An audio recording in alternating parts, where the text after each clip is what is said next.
Effectivement, dès que l'on parle d'un film, on a besoin tout à fait naturellement de le classifier, de le catégorier. Ce qu'on a essayé de faire, c'était un film. Je dirais que si j'essayais de définir ce qu'est un documentaire, bien souvent c'est une information, c'est-à-dire c'est un commentaire qui est illustré par des images. Et nous avons voulu faire exactement l'inverse. Nous sommes allés au-devant d'un sujet, au-devant de la nature, d'une faune, et de cousins, qui étaient les primates, qui étaient ces singes, sans idée préconçue du tout. On est parti pour 4 ans, 5 ans de tournage, sans savoir quel était le film qui allait être fait.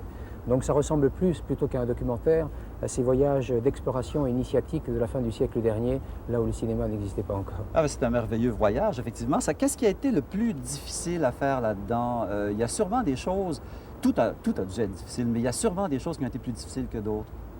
Je dirais presque que c'est la notion du film lui-même qui a été le plus dur, puisqu'étant parti sans scénario, étant parti sans savoir exactement ce qu'allait être le film, mais dans le désir d'être fasciné par l'espèce qui allait être rencontrée.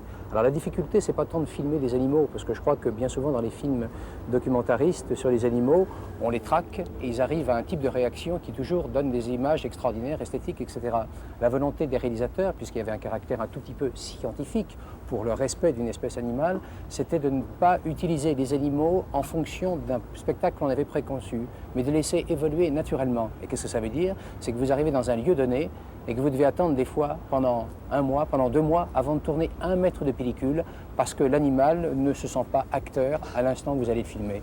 Mais comme producteur, vous avez produit beaucoup de fiction. Maintenant, vous faites plus dans ce genre-là. Qu'est-ce qui vous a séduit? Pourquoi vous êtes embarqué dans ce type d'aventure-là qui n'a pas dû être facile, visiblement? Je pense, j'espère, que tous les films que j'ai pu faire, c'est des films que je n'attendais pas, que je rencontrais, que des sujets qui me motivaient. J'aime bien, pas très bien savoir ce que je vais faire demain, le mois prochain, en matière en tout cas de production. Et de faire un film documentaire. Aujourd'hui, je trouve que le documentaire est une notion de spectacle extraordinaire.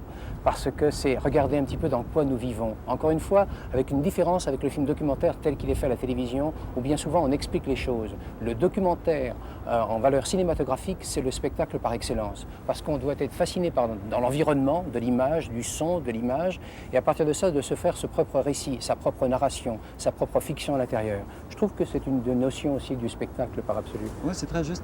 Un grand film, pour vous, c'est quoi? Ce serait un documentaire, peut-être? Un grand film, je crois que si j'arrivais à définir ce que doit être un grand film, le grand film doit être justement à l'inverse de cette définition. Moi, ça doit être quelque chose que l'on ne sait pas, que l'on n'attend pas et qui vous étonne. Étonnez-moi, si vous m'étonnez, ce sera un grand spectacle, ce sera un beau film.